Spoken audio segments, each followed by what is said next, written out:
Bismillahirrahmanirrahim. Assalamualaikum warahmatullahi wabarakatuh. Alhamdulillahirabbil alamin. Wassalatu wassalamu ala asyrafil anbiya'i wal mursalin wa ala alihi washabihi ajmain. Amma ba'du. Pada kali ini saya akan mereview mata kuliah media sosial dan online marketing dari pertemuan 9 sampai ke pertemuan 14. Sebelum masuk ke materi, saya akan memperkenalkan diri saya terlebih dahulu. Nama saya Ridha Maulana, nomor absen 34, NIM 1701800084. Dan baik, saya akan mereview atau meringkas dari pertemuan 9 sampai pertemuan 14. Ini saya akan membacakan pada pertemuan 9, yaitu dengan judul Make Technobi gagal jualan offline kini punya 1.500 murid sukses bisnis online miliaran, dengan narasumber Michael Sugiarto atau lebih dikenal dengan Make Technobi. Dan dari wawancara pada video yang saya nonton dapat disimpulkan bahwa kegagalan membangun bisnis offline dan mencoba membangun bisnis online. Dalam membangun bisnis online tersebut, Make Technobi berhasil dalam berbisnis online dan mempunyai kurang lebih 1.500 murid dalam bisnis online tersebut. Dalam membangun bisnis online offline, Make Technobi atau Make Sugiarto atau Michael Sugiarto memiliki kegagalan sehingga dia mencoba membangun bisnis online tersebut dan berhasil. Dalam memulai bisnis digital itu tidak semulus yang kita inginkan, dan banyak tantangan dalam memulai bisnis digital. Misalnya, kita udah mulai berjualan, itu tidak laku sesuai dengan target kita. Misalnya, target kita 10 dalam masa penjualan tersebut, yang laku hanya 2, maka itu belum mencapai target dan tidak boleh menyerah sampai di situ. Harus berusaha untuk mencapai target yang kita inginkan, seperti yang dilakukan oleh Michael Sugiarto yang sekarang memiliki kurang lebih 1.500 murid dan berhasil berjualan bisnis online.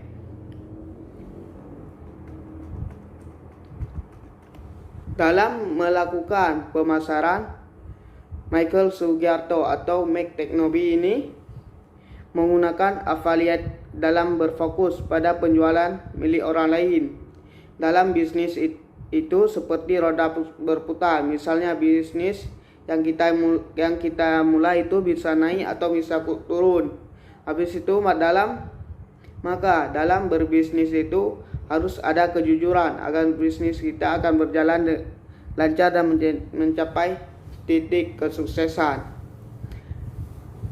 Dalam memulai bisnis tersebut, Michael Sugiarto terdapat beberapa kegagalan sehingga dia berusaha terus-menerus agar bisnis tersebut berjalan dengan lancar. Bisnis yang dijalankan tidak berjalan lancar, hambatan mulai dari bisnis digital dan tidak menyerah sampai berhasil menjalankan bisnis digital tersebut seperti yang ia lakukan saat ini. Dan manfaat yang saya peroleh dari video tersebut ialah kita tahu bagaimana cara membangun bisnis online, apa saja hambatan dalam memulai bisnis digital, dan apa saja yang perlu disiapkan untuk memulai bisnis tersebut. Dan kita dapat mengetahui bagaimana cara memulai bisnis online melalui Instagram. Misalnya kita mau berjualan fashion, itu harus memiliki brand dan harus bekerja sama dengan partner bisnis yang lain. Dengan adanya kerjasama dengan partner bisnis yang lain dan tidak memiliki banyak peminat sama produk yang kita jual, dan di sini kita dapat simpulkan juga bagaimana cara menjual barang dan mengetahui berapa jumlah modal yang dibutuhkan untuk memulai bisnis, dan dapat menentukan keuntungan dari penjualan barang dan dapat membedakan antara harga yang kita jual di Instagram sama dengan yang dijual melalui marketplace.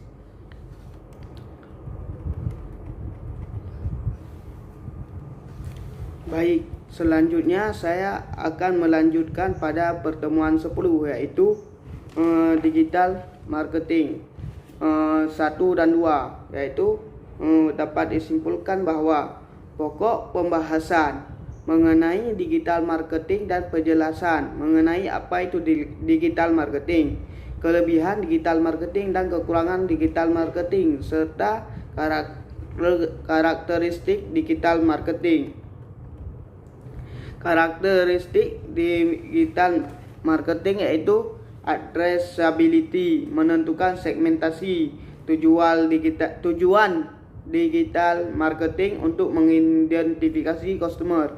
Maksud dari tersebut ialah menentukan segmentasi atau biasanya segmentasi pasar. Tujuan digital marketing kita tersebut ialah untuk mengidentifikasi, misalnya untuk menarik pelanggan tersebut agar dapat memilih produk yang kita jual tersebut. Yaitu yang kedua, interactivity, terjadi pada saat seseorang melakukan klik iklan, maka akan tunjukkan komentar dan akan terjadi interaksi. Misalnya itu bisa dikatakan itu bisa juga terjadi interaksi tersebut, habis itu terjadi transaksi. Misalnya transaksi pembelian barang yang dibeli pada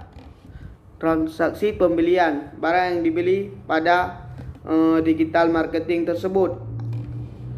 Dan yang ketiga ada accessibility customer, akan ada review mengenai produk. Misalnya pada produk tersebut kita memiliki kita dapat misalnya menambah keterangan apa saja kegunaan dari produk yang kita jual melalui bisnis digital tersebut. Dan jadi para customer dapat membaca apa saja yang ada di produk tersebut, kegunaannya misalnya apa gitu. Habis itu customer apabila tertarik, maka customer tersebut akan melakukan transaksi pembelian. Dan connectivity yaitu adalah konektivitas antara perusahaan dengan pelanggan. Misalnya yang memiliki produk, bagaimana cara melakukan transaksi jual beli. Dan di pertemuan 1 dan kedua dapat juga disimpulkan bahwa kelemahan yang membedakan marketing tradisional dengan marketing digital. Kelemahan marketing tradisional yaitu iklannya baik berupa spanduk, banner, majalah dan lain-lain, karena hanya memiliki satu arah dan tidak ada flashback atau umpan balik, sehingga sulit untuk diukur dan divonis mahal dan menjadi masalah besar di tradisional marketing dan harus diatasi dengan digital marketing. Di digital marketing biasanya produk yang dijual itu melalui marketplace, sehingga produk tersebut ada tambahan keterangan misalnya pada produk tersebut karena iklannya karena memiliki iklan. mengenai produk yang dijual melalui digital marketing.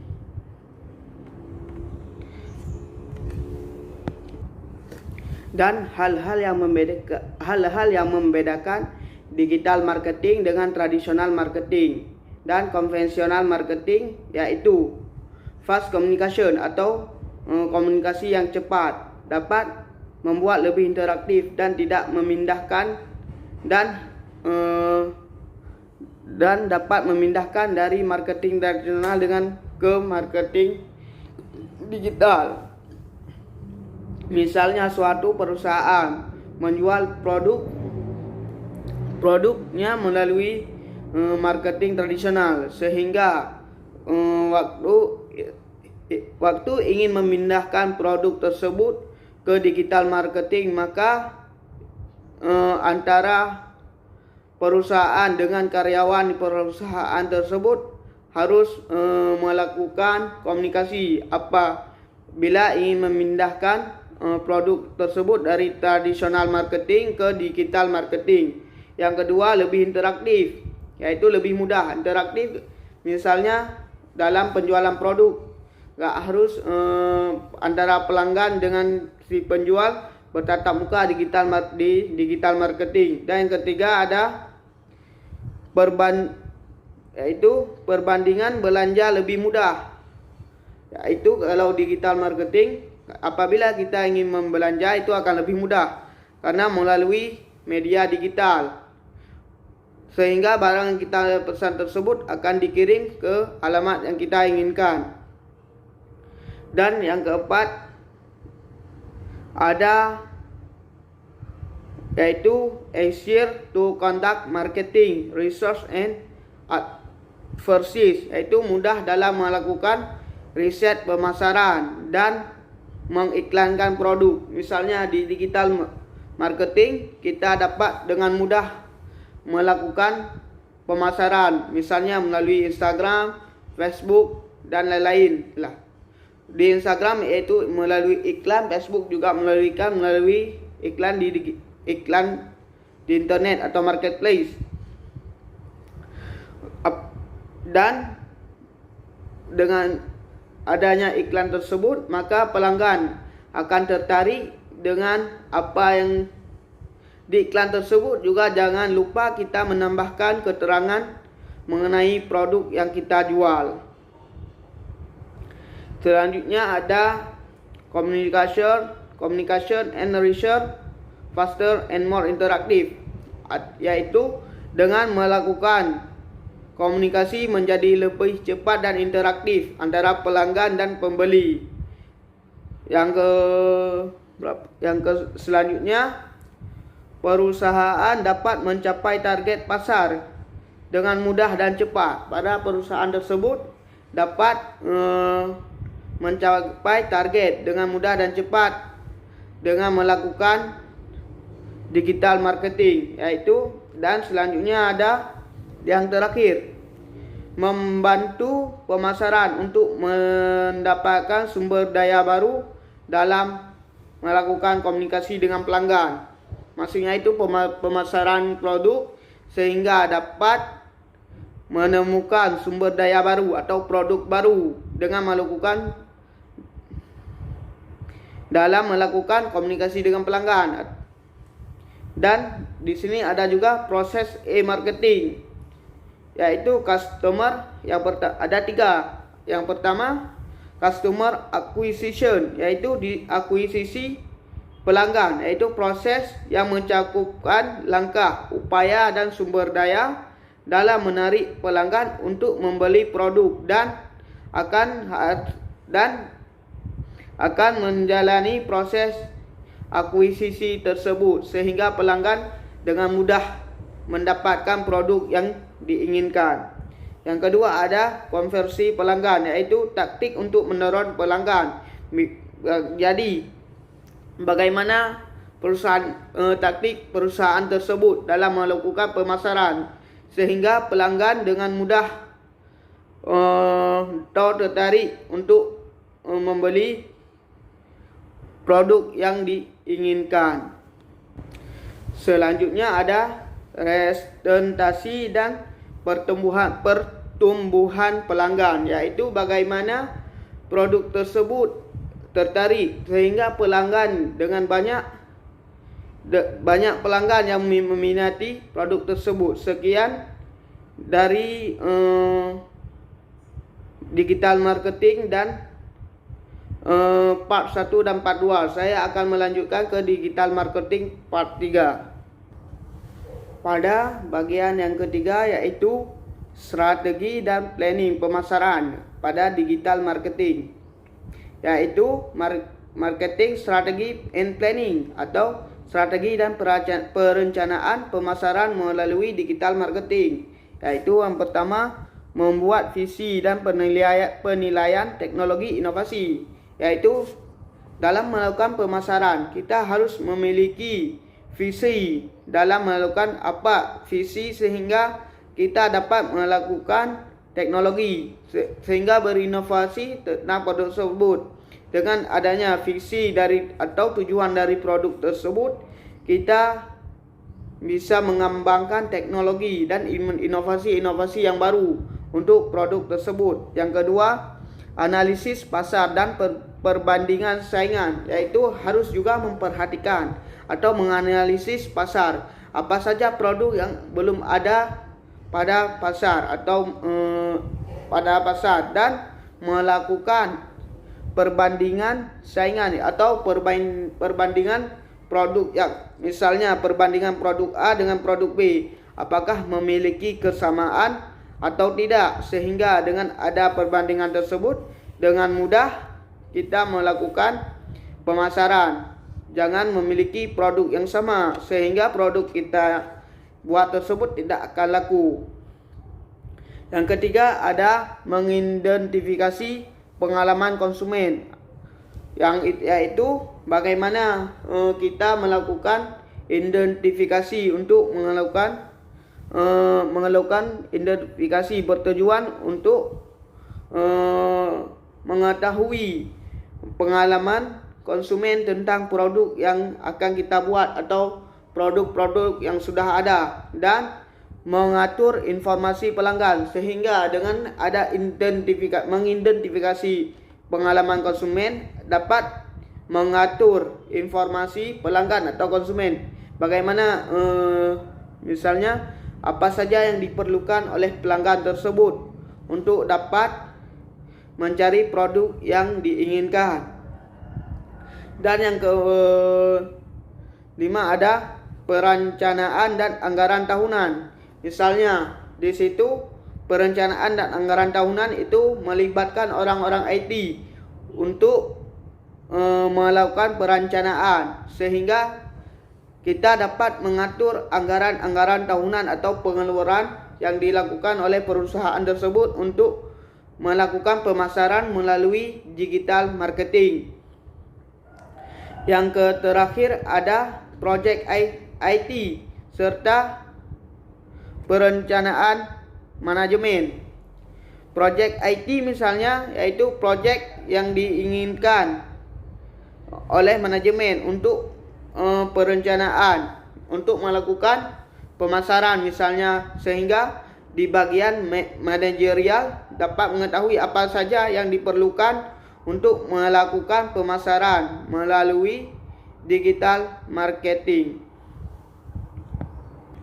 Di bagian ketiga ada juga mengelola hubungan, yaitu ada beberapa cara mengelola hubungan antara manajemen, yaitu yang pertama berinteraksi dengan manajemen senior, yaitu untuk melakukan hubungan manajemen senior, yaitu hubungan bagaimana cara pemasaran dilakukan agar mencapai target, yaitu komunikasi antara manajemen junior dengan senior itu sangat penting sehingga yang senior tersebut lebih mengetahui bagaimana cara melakukan pemasaran. Yang kedua berinteraksi dengan marketing dan berkomunikasi dengan perusahaan, yaitu antara berinteraksi dengan marketing dan komunikasi dengan perusahaan maksudnya yaitu berinteraksi Misalnya kita produk kita yang kita jual itu kita menjualnya melalui tradisional marketing, sehingga kita perlu berkomunikasi dengan perusahaan apa produk kita tersebut bisa dipindahkan untuk ke digital marketing. Yang ketiga ada berinteraksi dengan IT. Itu juga sangat penting, bagaimana desain produk sehingga orang IT mengetahui dan menganalisa tentang produk yang kita jual tersebut. Dan ada pengembangan staf, pendidikan dan penyimpanan, yaitu pengembangan staf. Maksudnya itu pengembangan staf sehingga dan ada lagi mengelola hubungan eksternal, pemilihan vendor dan manajemen.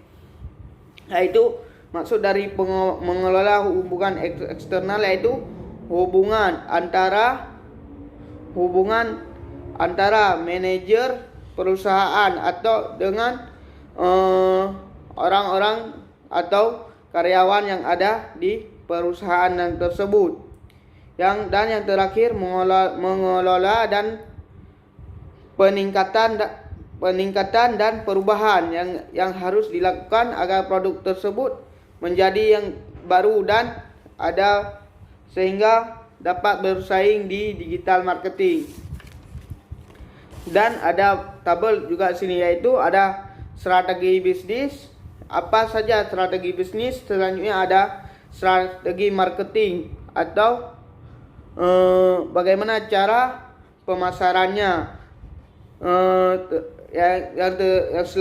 Yang selanjutnya mengacu pada merek atau brand, yaitu merek produk tersebut apakah sudah dikenal di pasaran atau belum, dan ada juga perencanaan marketing secara komunikasi. Dan terakhir ada strategi bisnis, juga bisa dimasuk ke strategi e-bisnis dan strategi IT. Dan di strategi bisnis dan IT itu ada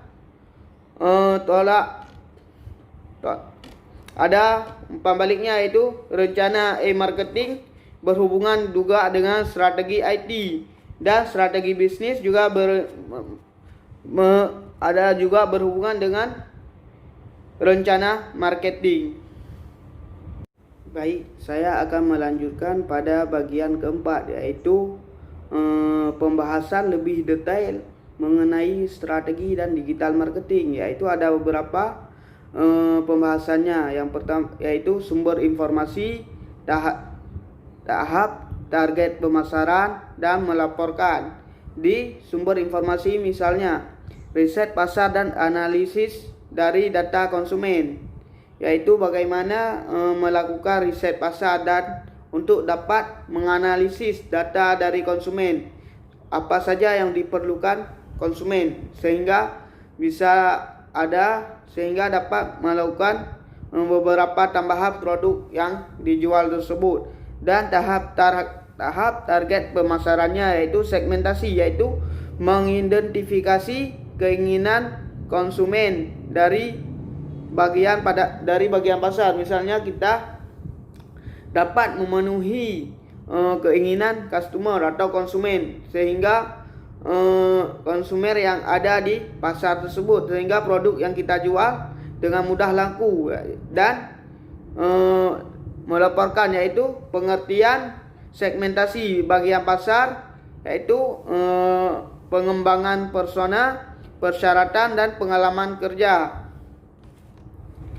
Dan ada juga sumber informasi, yaitu analisis permintaan, yaitu target pasar, mengevaluasi dan memilih segmentasi sehingga mencapai pada target pasar. Misalnya apa produk apa yang kita jual. Misalnya produk yang kita jual misalnya 10, yang terjual hanyalah 2, sehingga target pasar pada produk tersebut tidak mencapai target. Dan apa saja yang perlu ditambahkan pada produk tersebut sehingga targetnya mencapai. dan melaporkan, yaitu memilih target online, dan produk tersebut dapat kita jual melalui aplikasi atau media sosial, misalnya Facebook, Instagram, dan lain-lain sebagainya. Yaitu segmentasi kontribusi pendapatan online untuk setiap segmen. Jadi di situ kita dapat membandingkan pendapatan produk yang kita jual melalui online apakah mencapai target atau tidak, sehingga memerlukan kontribusi produk tersebut lebih kita jual melalui media sosial atau melalui pasar-pasar. Dan ada juga analisis dan saingan. Analisis saingan dan analisis internal. Tahap target pemasaran, yaitu tindakan merancangkan produk, yaitu promosi produk inti, promosi penilaian online, yaitu bisa juga kita melakukan analisis saingan dan analisis internal. Analisis saingan maksudnya saingan produk kita yang kita jual tersebut, dan proposisi inti, proposisi penilaian online, dan campuran marketing online. Misalnya maksudnya campuran marketing itu ada beberapa produk yang dicampur pada beberapa produk yang telah dijual, sehingga telah bercampur produk tersebut dan tidak memiliki produk yang sama pada satu digital marketing. Dan perkembangan siklus brand dan prosesif pesan. Dan yang terakhir ada evaluasi sumber daya, itu rencana menyebarkan sumber daya untuk mencapai target, dan campuran online market, dan itu ada melaporkan campuran online marketing, restrukturisasi strategi kontrak dan online otomatis.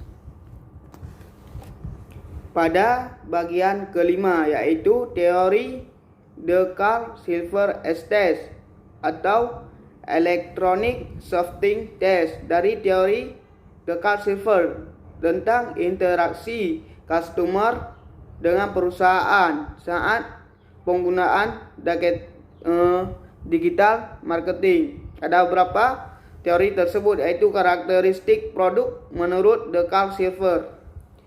Apakah produk tersebut perlu dicoba secara fisik atau disentuh sebelum dibeli? Yang kedua, ada keakraban dan kepercayaan diri, yaitu mempertimbangkan tingkat pengakuan konsumen dan percaya pada produk atau merek yang kita jual tersebut. Dan yang ketiga ada atribut konsumen. Ini membentuk perilaku pembeli, apakah mereka setuju untuk melakukan pembelian online dalam hal akses ke keterampilan teknologi yang tersedia. Dan ada juga menurut The Carl Test beberapa variabel dan contoh segmen dan penargetan online potensial. Hubungan dengan perusahaan, yaitu contoh segmennya kontak baru, prospek atau pelanggan lama. Yang kedua ada segmentasi demografik, yaitu ada di segmentasi demografik, contohnya itu ada di segmen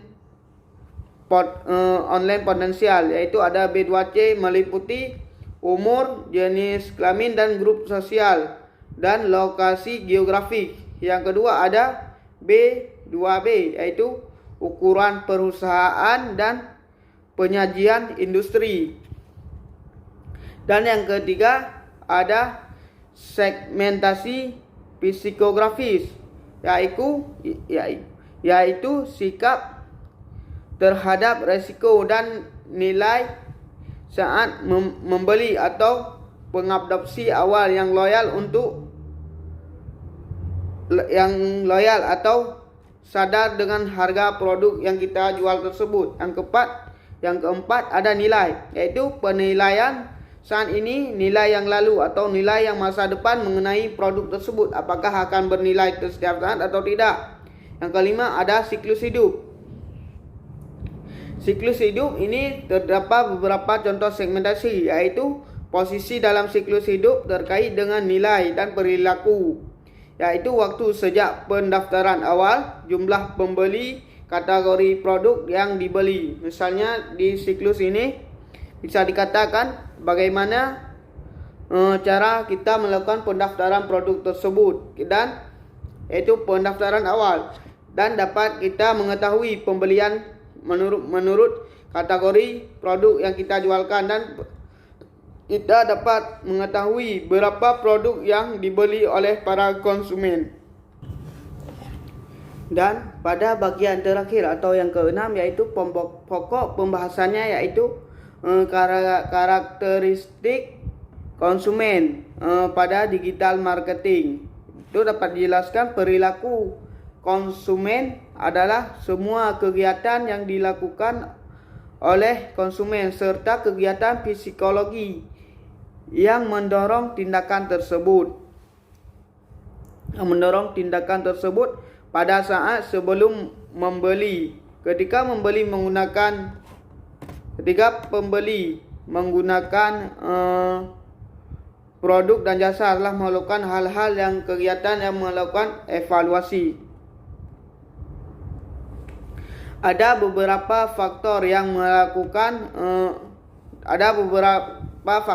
mengaruhi perilaku konsumen. Yang pertama ada faktor demografik, yaitu meliputi usia, jenis kelamin, dan kelompok sosial. Selanjutnya ada juga demografik, yaitu cara calon konsumen melakukan akses. Yang terakhir dan yang terakhir yaitu meliputi public figure dan brand ambassador. Dan ada juga faktor budaya, merupakan salah satu dari beberapa faktor yang mempengaruhi perilaku dari pembeli dan dalam membeli suatu barang. Faktor kebudayaan memiliki pengaruh yang paling luas terhadap perilaku konsumen. Misalnya, seorang pemasar harus memahami peran yang dimainkan oleh budaya, subbudaya, dan kelas sosial dari pembeli. Selain faktor budaya, perilaku seorang konsumen juga berpengaruh oleh faktor sosial seperti kelompok, keluarga, serta peran dan status sosial dari konsumen tersebut. Itu sangat mempengaruhi. Itulah beberapa faktor-faktor yang mempengaruhi konsumen. Sekian ringkasan dari pertemuan 9 sampai pertemuan 14. Lebih dan kurang saya mohon maaf. Saya akhiri, wabillahi taufiq wal hidayah. Assalamualaikum warahmatullahi wabarakatuh.